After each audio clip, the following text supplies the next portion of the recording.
रात गहरा अंधेरा छा चुका था। कमरे में सिर्फ हल्की रोशनी थी। मैं पेट के बल लेटी थी और मेरा नौकर जोर जोर से मेरी कमर मालिश कर रहा था। जैसे जैसे उसके हाथ दबाव बढ़ाते मेरे अंदर कुमारी चढ़ती जाती, आंखें भारी पड़ने लगती। लेकिन हर रात जब मैं उसे पैसे देने जाती, वह मुस्कुराकर कहता, रहने दो मालकिन, वसूली रात को करूंगा। मैं कुछ सुन नहीं पाती थी, लेकिन उस रात नींद नहीं आई। उसके हाथ मेरी पीठ पर सरक रहे, सांस भारी हो गई थी। अचानक उसने अपना हथियार बाहर निकाला और सीधा मेरे मुंह में रख दिया। मेरे होश उड़ गए। वह जोर जोर से, मालकिन वसूली का समय है। मेरा मुंह भर गया, लेकिन वह नहीं रुक रहा था। बाप रे दोस्तों, आगे क्या हुआ वह मैं ही जानती हूँ। पूरी कहानी सुननी है, लेकिन उससे पहले वीडियो को लाइक कर दो और नीचे में लाल कलर का सब्सक्राइबर बटन दबाकर चैनल सब्सक्राइब कर लो। जो जो सब्सक्राइब करेगा उसे मैं रात को कॉल करूंगी, इसीलिए जल्दी से सब्सक्राइब कर लो। चलिए कहानी आगे बढ़ाते हैं। मेरा नाम प्रिया है। मैं बहुत खूबसूरत थी, इसलिए शादी से पहले हर दिन मेरे लिए रिश्ता आता था। मैं अपने माँ बाप की इकलौती बेटी थी, इसीलिए मेरा बाप चाहता था कि मैं डॉक्टर बनकर उसका नाम रोशन करूं। मगर जब मेरे लिए इतने अच्छे रिश्ते आते थे तो मेरी माँ मुझे कहती कि तुम अपनी पढ़ाई छोड़ दो ताकि मैं तुम्हारी शादी कर दूं। मगर मैं अपनी माँ से कहती थी कि मुझे तो डॉक्टर बनना है। मगर यह सुनकर मेरी माँ को गुस्सा आ जाता था और वह कहती थी कि तुम अभी शादी कर लो, यह डॉक्टर की पढ़ाई बाद में कर लेना। मगर मेरा बाप नहीं मानता था, इसलिए मेरी माँ एक बुजुर्ग बाबा के पास गई और उनसे कहा कि मैं अपनी बेटी की शादी करना चाहती हूँ। मगर उसका बाप नहीं मान रहा। कोई ऐसा ताबीज दो कि उसका बाप शादी के लिए फौरन मान जाए। उस बुजुर्ग ने मेरी माँ से 2000 रुपये लिए और ऐसा तबीज बना दिया कि मेरा बाप मेरी शादी के लिए फौरन मान गया। यह रिश्ता दरअसल मेरे बाप के दोस्त ने अपने बेटे के लिए मांगा था और कहा कि आपकी बेटी शादी के बाद भी डॉक्टर बन सकती है। यह सुनकर मेरे बाप ने उससे शादी के लिए फौरन हाँ कह दिया और मैं विदा होकर अपने ससुराल आ गई। मेरे ससुराल वाले बहुत अमीर थे, इसीलिए मैं और मेरे पति अलग घर में रहते थे। मेरा पति अपने बाप का बिजनेस संभालता था, इसलिए वह सुबह से शाम तक बिजी रहता था। मैं उसके घर गई तो वहाँ एक ऐसे आराम देखकर मैं चौंक गई। मेरे पति ने मेरी सेवा के लिए कई नौकरानियां रखी हुई थी, मगर उसका एक नौकर धीरे धीरे मेरे करीब आने लगा। उस नौकर ने मुझसे कहा कि मैं यहाँ काफी सालों से काम कर रहा हूँ और आपके ससुराल वाले मुझे बिल्कुल घर के मेंबर की तरह ही समझते हैं। यह सुनकर मैंने भी उसे खास अहमियत देना शुरू कर दी। वह एक दिन मेरे कमरे में आ गया। मैं अभी तक बिस्तर में लेटी हुई थी। उसने मुझे थका थक देखा और कहने लगा कि आप लेटे रहो, थक गई होगी। अगर आपको एतराज ना हो तो मैं आपके कंधे दबा दूं। यह सुनकर मैं चौंक गई। मैं खूबसूरत थी, जवान थी, लेकिन मुझे मेरे पति के अलावा किसी मर्द ने नहीं छुआ था और न ही मैंने अपने किसी नौकर से कभी अपने कंधे दबवाए थे। इसलिए मैंने फौरन मना कर दिया, क्योंकि मुझे अच्छा नहीं लगता कि कोई पराया मुझे छुए। यह सुनकर वह चुप हो गया और मेरे कमरे से चला गया। तभी मुझे एहसास हुआ कि मैंने उसकी बात का जवाब बहुत सख्ती से दिया था। शायद वह पहले भी मेरे ससुराल में ऐसा काम करता होगा, मगर मैंने साफ इनकार करके उसका दिल तोड़ दिया था। दरअसल मैं बहुत नरम दिल था, इसलिए मुझे बाद में अफसोस होने लगा। मैं उसके बारे में सोचने लगी कि यह नौकर तो काफी जवान और खूबसूरत है, मुझे इससे कंधे नहीं दबाना चाहिए था। शायद मुझे पति को यह बात अच्छा न लगे। अगर दोस्तों आपको मेरे से बात करना हो तो इस वीडियो को लाइक करो और चैनल को सब्सक्राइब करो। और हाँ दोस्तों, क्योंकि जो सब्सक्राइब करेगा उससे मैं अपना नंबर भेज दूंगी, तो जल्दी से सब्सक्राइब कर लो। अगले दिन भी ऐसा हुआ। नौकर ने यही बात दोबारा मुझसे कहा। मैं उसी दिन बहुत थकी हुई थी, इसलिए मैंने अपने कंधे आगे कर लिए और उससे कहा कि तुम मेरे कंधे दबा दो। यह सुनकर वह खुश हो गया और उनसे मेरे कंधे दबाने शुरू कर दिए। वह इतने धीरे धीरे कंधे दबा रहा था कि मुझे फिर से नींद आने लगी। यह देखकर वह नौकर करने लगा, मालकिन, आपको नींद नहीं आ रही है? आपको नींद आ रही है, आप बिस्तर पर लेट जाओ। मैं आपके कंधे दबाता रहूंगा। मैं जैसे मदहोशी में थी, इसलिए फौरन बिस्तर पर लेट गई। वह नौकर बिस्तर पर आ गया और मेरे कंधे दबाने लगा। इसके बाद मुझे होश नहीं आ रहा था। मैं सो गई। मुझे पता नहीं था कि मैं कितने घंटे सोते रही। मेरी आंख खुली तो मैंने देखा कि वह नौकर अभी तक मेरे कंधे दबा रहा था। यह देखकर मुझे उस पर तरस आ गया और मैंने हाथ बढ़ाकर अपना पर्स खोली और कुछ नोट निकाली और उस नौकर के हाथ में रख दिए। यह देखकर वह शर्माने लगा, मालकिन, आप मुझे पैसे देकर शर्मिंदा कर रही हो। मेरी सैलरी अच्छी है, मुझे इन पैसों की क्या जरूरत है? यह सुनकर मैंने उससे कहा कि यह पैसे तुम्हारी मेहनत के हैं। यह सुनकर वह उस नौकर ने मुझसे वह पैसे लिए और मेरे कमरे से निकल गया।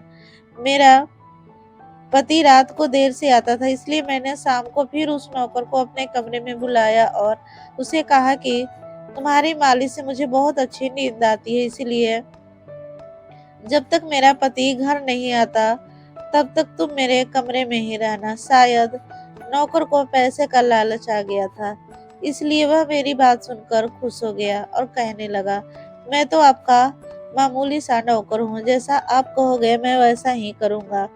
आपके कंधे दबाता रहूंगा ताकि आपकी थकान उतर जाए और आपको सुकून मिले।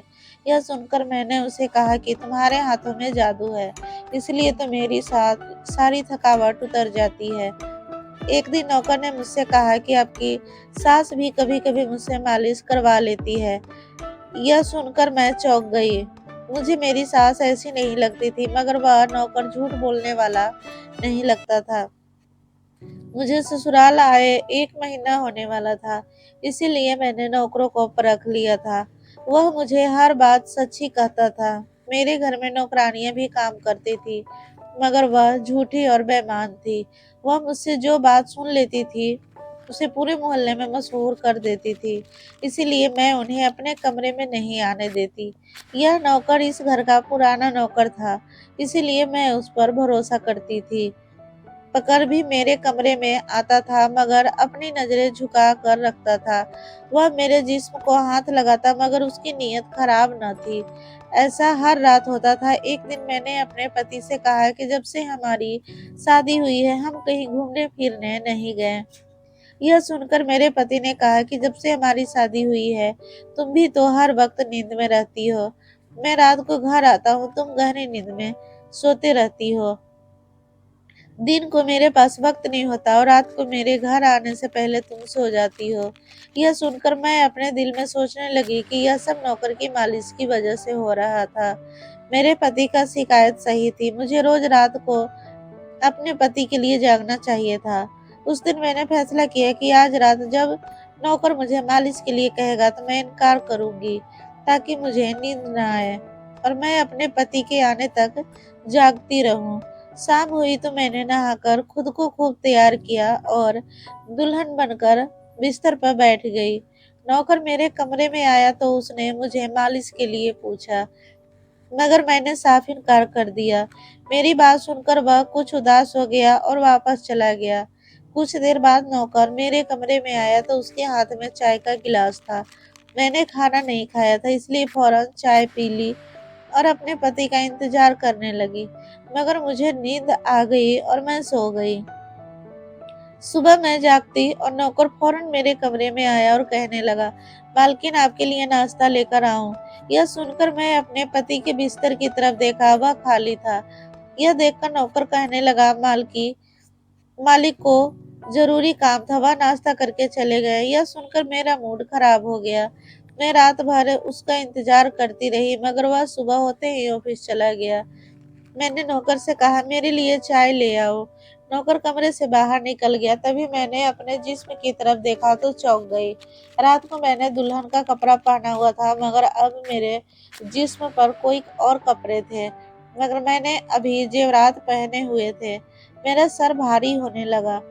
मुझे यह सोचकर चक्कर आने लगे कि रात को मेरे साथ क्या हुआ था और मेरे कमरे में कौन था और उसने मेरे साथ क्या किया था, मगर मुझे कुछ याद ना आया। मेरा दिल घबराने लगा और मैंने अपना सिर पकड़ लिया। मेरा पूरा जिस्म दर्द कर रहा था, इसलिए नौकर चाय लेकर आया तो मैंने उससे कहा कि मेरा जिस्म दबा दो। यह सुनकर वह बिस्तर पर आ गया और मुझे दबाने लगा। उस दिन मेरे पति अचानक घर आ गए। मैंने देखा तो उस पर बरस पड़ी। मैं रात को तुम्हारे लिए दुल्हन बनकर जागती रही, मगर तुम नहीं आए। यह सुनकर मेरे पति कहने लगे, मैं रात को कमरे में आया तो तुम गहरी नींद में थी, इसलिए मैंने तुम्हें नहीं जगाया।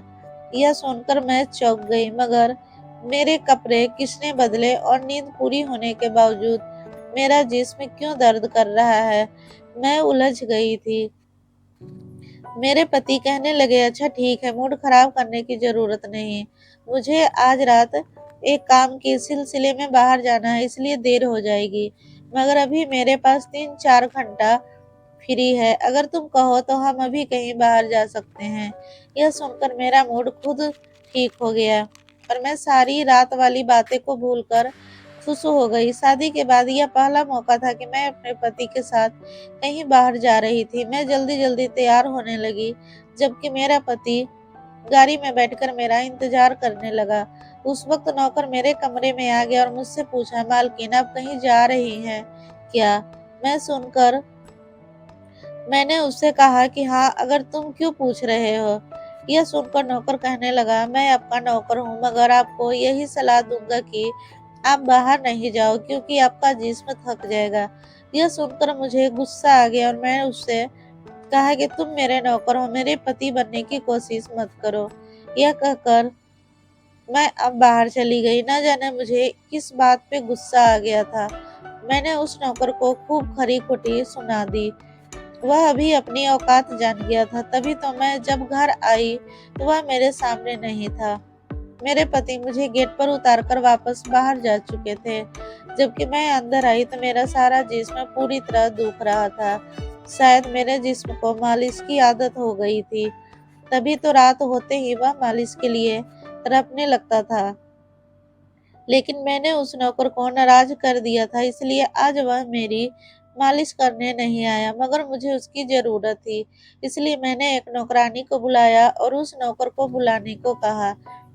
थोड़ी देर गुजरती तो वह नौकर मेरे कमरे में आ गया, मेरे बिस्तर पर बैठ गया और चुपचाप मेरे कंधे को दबाने लगा। यह देखकर मुझे शर्मिंदगी हुई। मैंने उसे इतना बुरा भला कहा, मगर उसने मेरी बात को बिल्कुल बुरा नहीं माना। मैंने उसे चुप देखा तो कहने लगी, मुझे उस वक्त पता नहीं क्या हो गया था, इसलिए मैंने तुम्हें खरी खोटी सुनाई। मैं इतने दिनों के बाद अपने पति के साथ कहीं बाहर जा रही थी, इसलिए मुझे तुम्हारा टोकना अच्छा नहीं लगा, इसलिए मुझे माफ कर दो। मैं उसकी मालकिन थी और उसे इस काम के पैसे देती थी, मगर अब भी मुझे मुझ में इंसानियत जिंदा थी, इसलिए मैंने मालिक होकर भी नौकर से माफी मांग ली, क्योंकि वह भले ही नौकर था, मगर एक वह इंसान भी था। मेरी बात सुनकर अब वह नौकर कहने लगा, मैं आपका नौकर हूँ, इस काम के लिए मैं आपसे सैलरी लेता हूँ, इसलिए आपको हक है, आप जो चाहे मुझे कह सकते हैं। यह सुनकर अब मैं चुप हो गई, मगर मैंने सोच लिया था कि आइंदा इसे ऐसा कुछ नहीं कहूंगी। उस रात देर तक मेरी मालिश करता रहा और फिर मुझे नींद आ गई। मुझे नहीं पता था कि नौकर मेरे कमरे से कब गया और कब मेरे पति घर पे आए। मैं सुबह उठी तो मेरा पति बाथरूम में था और बाहर जाने के लिए तैयार हो रहा था। मैं उसे हैरानी से देखने लगी। पता नहीं आजकल मुझे क्या हो रहा था। नौकर की मालिक से मुझे इतनी गहरी नींद आती कि मुझे किसी बात का होश नहीं रहता। मुझे इस बात का भी पता नहीं चलता था कि मेरा पति कब कमरे में आता था। मैं सोचने लगी कि इस नौकर की मालिश में ऐसा क्या जादू था कि वह मेरे पति के आने से पहले ही मेरी मालिश करता और मैं अचानक गहरी नींद में सो जाती थी। सुबह जब मैं उठती तो मेरा सर भारी महसूस होता और मैं चलने फिरने के काबिल नहीं रहती, मगर यह बात मैंने अपने पति को नहीं बताई, क्योंकि मैं नहीं चाहती थी कि यह बात मेरे पति को पता चले कि मैं उस नौकर से मालिश करवाती हूँ। एक दिन मेरा पति दिन के वक्त घर पे ही था। मैंने नौकर से घर के सारे काम करवाए, अपने कमरे में नहीं आने दिया। नौकर भी घर के सारे काम करता रहा और मालिश वाली बात किसी के सामने अपने मुंह से नहीं निकाली। मैं भी चाहती थी कि यह बात किसी को पता न चले। इस दौरान जब मेरा पति घर से बाहर जाता था तब मैं उस नौकर को कमरे में बुला लेती थी। मगर एक दिन मेरा पति अचानक ही घर आ गया और मैं कमरे में थी। यह देखकर मैं बहुत घबरा गई और मैं सोची कि पति के आने से पहले नौकर को भगा दूं। मगर यहाँ नौकर भी बड़ा समझदार था। मेरे पति के आने से पहले दूसरे काम पे लग गया और मेरे पति को कुछ पता नहीं चला। मैं मालिश घर की नौकरानियों से भी करवा सकती थी, मगर उस नौकर के हाथ में क्या जादू था कि मैं उसे हर रोज अपने कमरे में बुला लेती थी। मुझे पता नहीं क्या हो जाता था। जिस रात मैं नौकर से मालिश नहीं करवाती थी, उस रात मेरे पूरे जिस्म में दर्द हो जाता। सुबह मैं जागती तो मेरा सर भारी हो जाता था और मुझे थकान भी हो जाती थी। एक रात मैंने नौकर से मालिश करवाई और गहरी नींद सो गई। सुबह मेरी आँख खुली तो फिर से मैंने कपड़े चेंज हो चुके थे। यह क्या माजरा था? ऐसा कौन करता था? क्या मेरा पति मेरे साथ ऐसा कर रहा था? मैं सोच में पड़ गई। मैंने शीशे के सामने जाकर देखा तो चौंक गई। मेरे पूरे जिस्म पर लाल निशान पड़ गए थे। यह कैसे निशान थे? मैं अपने जिस्म पर हाथ फेरने लगी। मैं जैसे उस निशान को मिटाना चाहती थी, मगर ऐसा न हुआ। अगले दिन फिर मैंने अपने जिस्म को देखा कि निशान खत्म होने की बजाय फैलने लगे। मैं घबरा गई। तभी मेरे कमरे में नौकर आ गया। उसने मुझे मालिश को कहा। मैं उस निशान को छुपाना चाहती थी, इसीलिए उसे कहा कि आज तुम सिर्फ मेरे कंधे दबा दो। उसने मुझसे कुछ नहीं पूछा, मगर मैं अंदर ही अंदर डर रही थी। किसी दिन मेरे पति ने यह निशान देख लिए तो उसे क्या जवाब दूंगी, यह सोचकर थक चुकी थी मैं। इसीलिए मैं तकिए पर सिर रख दिए और नौकर मेरा मसाज करने लगा। मेरी आंखें नींद से बंद होने लगी थी। तभी मुझे नौकर ने ऐसी बात कह दी जिसे सुनकर मेरा होश उड़ गया। उसने मुझसे कहा, मालकिन आप मुझे बहुत अच्छी लगती है। मेरी आंखें बहुत बोझ लगने लगी हैं। मुझे उसकी बात समझ नहीं आ रही थी। फिर मैं गहरी नींद में सो गई। मेरी आँख खुली तो मेरा पति भी बिस्तर पे लेटा हुआ था। मेरा सर भारी हो रहा था और जिस्म दर्द से छूट रहा था, मगर उसके बावजूद मैं अपने पति के करीब गई। मैं उसे धीरे से उस निशान के बारे में बताया। मैंने सोचा कि निशान बढ़ रहे हैं, इसलिए मुझे यह बताना अपने पति को बताना चाहिए। यह सुनकर मेरे पति ने मेरे जिस्म को कपड़ा हटाया तो वह उछल पड़ा। वह मुझसे दूर हो गया और कहने लगा, तुमने मुझे धोखा दिया है, बेवफाई की है और तुम्हें उसी की सजा मिली है। यह कोई बीमारी नहीं है, बल्कि तुम्हारा गुनाह है। मुझ में क्या कमी थी जो तुमने दूसरे मर्द की तलाश कर लिया? मैं काम में बिजी था, मर तो नहीं गया था कि तुमने एक और चक्कर चला लिया। यह सुनकर मैं हक्का बक्का रह गई। मैंने उससे कहा कि यह आप कैसी बातें कर रहे हैं, मैं बेकसूर हूँ। मगर मेरा पति हंसने लगा और कहने लगा, निशान बता रहे कि तुम कितना गुनहगार हो, इसलिए मेरे घर से निकल जाओ, मैं तुम्हें तलाक का पेपर भेज दूंगा। उसने मुझे धक्के मारकर घर से निकाल दिया। मैं रोते हुए अपने माँ बाप के घर आ गई और उन्हें अपनी बेगुनाही का यकीन दिलाया। तो दोस्तों, आज की यही